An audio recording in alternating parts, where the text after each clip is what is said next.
இன்றைக்கான வீடியோவில் என்ன நடக்குதுன்னு சொல்லிட்டு பார்க்கலாம். வீடியோக்குள்ளே போகிறதுக்கு முன்னாடி நம்ம சேனலை லைக் அண்ட் சப்ஸ்கிரைப் பண்ணிவிட்டு சப்போர்ட் பண்ணுங்கள். வீடியோ வந்துட்டு நம்ம எதிர்பார்க்கவே முடியாதுங்க, வேறு லெவலில் இருக்குது. கூடிய சீக்கிரம் ரம்யா சாப்டர் வந்துட்டு க்ளோஸ் ஆக போகுது. ஃபஸ்ட்டு சீனில் வந்துட்டு வீட்டில் வந்துட்டு இந்த சேகர்கிட்ட ரம்யா பேசிகிட்டு இருக்காங்களா, அந்த சீன் தான் காமிச்சிட்டு இருக்காங்க. ரம்யா அப்படின்னு சொல்லிட்டு அபிராமி வந்துட்டு ரம்யாவால் எதுவுமே பண்ண முடியல, கார்த்தியும் பின்னாடியே வந்துடுறாங்க. இவர் ரம்யா கம்பெனியில் வேலை பார்க்குறவர் தானே அப்படின்னு சொல்லிட்டு கார்த்தி கேட்க, அப்படியே ரம்யா வேலை இல்லைன்னு சொல்லி கேட்டு வந்தார். இவர் இங்கே வேலை பார்க்குறதுல உனக்கு எதுவும் பிரச்சனை இல்லையாமா அப்படின்னு சொல்ல, அதெல்லாம் ஒன்றும் இல்லை அப்படின்னு சொல்லிடுறேன், வாப்பா கார்த்தி ஒரு வேலை இருக்குது அப்படின்னு சொல்லிட்டு கார்த்தியை கூட்டு போயிட. கார்த்தி ஒரு மாதிரி யோசனையில் எங்கேருந்து கிளம்புறாங்க. இங்கிட்டு வந்துட்டு இங்கே பாரு, நீ என்ன பண்ணுவேன் ஏது பண்ணுவேன்னு தெரியாது, உடனே இங்கேருந்து ஓடி போயிரு அப்படின்னு சொல்ல, உடனே போனால் டவுட்டு வந்துடும் மேடம், பேசாமல் நைட்டு ஏதாவது சாக்கு சொல்லி கிளம்பிடு அப்படின்னு சொல்ல, முதல்ல போய் தொலை அப்படின்னு சொல்லிட்டு ரம்யா அங்கேருந்து கிளம்பிடுறாங்க. சாமியார் வேஷம் போட்டோம் போட்டோம், இப்படி கடவுளை என்ன அலக்கழிக்கிறாரு அப்படின்னு சொல்லிட்டு இவன் புலம்பிட்டு இருக்க.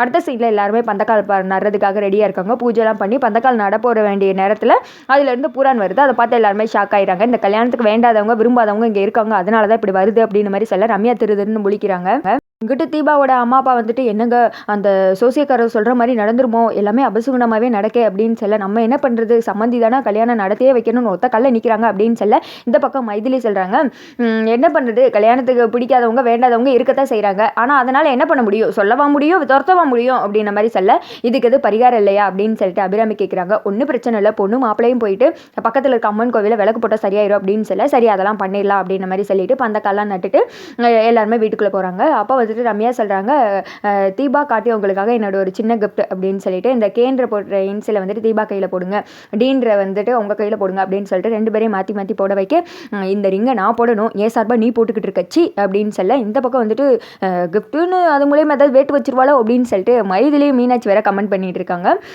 சரி ஆண்டி கிளம்புறேன், எனக்கு லேட் ஆயிடுச்சு அப்படின்னு சொல்லிட்டு வீட்டுக்கு கிளம்பிடுறாங்க. அடுத்த சைடு வந்துட்டு வீட்டில் தான் காமிச்சிட்டு இருக்காங்க. ரம்யாவோட வீட்டில் ஒரு ஃபார்ம் வந்துட்டு தேடுறதுக்காக அவங்க அப்பா வந்துட்டு அவங்க ரூமில் எல்லாம் தேடிட்டு இருக்காங்க. நம்ம ரூமில் இல்லையே, ஒரு வேளை ரம்யா ரூமில் இருக்கும் அப்படின்னு சொல்லிட்டு விறுவிறுன்னு அங்கே போய் தேடுறாங்க. பார்த்தா ஒரு டைரி மாதிரி இருக்குது, அதை எடுத்து வாசித்து பார்க்குறாங்க.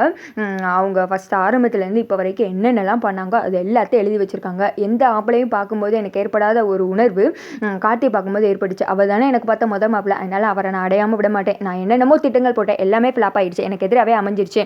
ஆனால் இப்போ தீபா வந்துட்டு தாலியை கழட்டி வச்சிருக்கா, அந்த தாலி என் கழுத்தில் தான் ஏறும், அதுக்காக நான் என்ன வேணால் செய்வேன், தீபா வந்துட்டு அழிக்கனாலும் பரவாயில்ல அப்படின்ற மாதிரி சொல்ல, அடி பாவி இப்படியா நீ இப்படி பண்ணிட்டு இருக்க, உன் மனசில் இப்படி ஒரு வர்க்க புத்தி இருக்குன்னு சொல்லிட்டு எனக்கு தெரியாமல் போச்சு அப்படின்ற மாதிரி ரம்யாவோட அப்பா அந்த பக்கம் நின்று கதறிட்டு இருக்காங்க. இதெல்லாம் தெரியாமல் ரம்யா வந்துட்டு மேலே ஏறி வந்துட்டு இருக்காங்க. ரம்யாவோட அப்பா டைரி படிச்சுட்டு இருக்க, ஐயோ வேமா வச்சுட்டு எங்கேயாவது ஓடி போயிரியா, இல்லைன்னா அவன் பொண்ணு உடனே போட்டு தள்ளிடுவா அப்படின்ற மாதிரி தான் நம்மளோட மைண்ட் வைஸ். கரெக்டாக வந்துட்டு ரம்யா டோர் ஓப்பன் பண்ணுறாங்க. எதையோ பார்த்து ஷாக் ஆகுறாங்க. அந்த அளவுக்குலாம் ஒன்றும் கிடையாது, அங்கே அவர் அப்பா இல்லை, டைரியை உள்ளே வச்சுட்டு அவங்களே ஓடி போய் ஒளிஞ்சிக்கிறாரு. ரம்யா வந்ததுமே அந்த டைரி எடுத்து எழுத ஆரம்பிக்கிறாங்க. அவங்க டெய்லி என்னென்னலாம் பண்ணாங்கன்னு சொல்லிட்டு அதில் எழுதி வைப்பாங்க போல். அதை பார்த்ததுமே ஓஹோ நீ தான் எல்லா திட்டத்துக்கு காரணமாக, உன்னை விட்டோன்னா அவங்க குடும்பத்தையும் நீ நாசமாக்கிடுவேன், அவங்கள சந்தோஷமாக இருக்க விட மாட்டேன், இதுக்கு உடனே ஒரு முடிவு கட்டுறேன் அப்படின்னு சொல்லிட்டு விறுவிறுன்னு கார்த்திக்கு தான் கால் பண்ணுறாங்க. அந்த சைடு கார்த்தி ஃபோன் அட்டன் பண்ணுறாங்க. நான் ரம்யாவோட அப்பா பேசுகிறேன் அப்படின்ற மாதிரி சொல்லுங்க அங்கிள் இப்போ எப்படி உடம்பு இருக்குது பரவாயில்லையே அப்படின்னு சொல்ல, இப்போ நான் நல்லா ஆகிட்டேன், உடனே உங்களை பார்க்கணுமே, ஒரு முக்கியமான விஷயம் பேசணும் அப்படின்ற மாதிரி சொல்ல, அப்படியா சரி எங்கே வந்து பார்க்கலாம் அப்படின்ற மாதிரி சொன்னதுமே பக்கத்தில் ஒரு காந்தி பூங்கா இருக்குல்ல, அதுங்க வந்துருங்க அப்படின்ற மாதிரி ஏதோ ஒரு பூங்கா பேர் சொல்ல, கார்த்தி வந்துட்டு சரி வந்துடுறேன் அப்படின்ற மாதிரி சொல்லிட்டு ஃபோனை கட் பண்ணிடுறாரு. எதுக்கு நம்மளை வர சொன்னாங்கன்னு தெரியலையே அப்படின்னு சொல்லிட்டு கார்த்தி யோசனையில் இருக்க, இந்த சைடு வந்துட்டு ரம்யாவோட அப்பா உடனே சீக்கிரம் சட்டுப்பட்டுன்னு ரம்யா மனசில் என்ன இருக்குன்னு அவங்க கிட்ட சொல்லி அவங்கள அலாட் பண்ணணும், இதுக்கு மேலே இதை வளர விட்டோம்னா இவ லைஃபும் கெட்டு போயிடும், தீபாவோட லைஃபும் கெட்டு போயிடும், இதை விடக்கூடாது அப்படின்னு சொல்லிட்டு எல்லா உண்மையும் சொல்லணும்னு இவர் வந்துட்டு ரெடி ஆகி கிளம்பி போகிற மாதிரி காமிச்சிட்டு இருக்காங்க.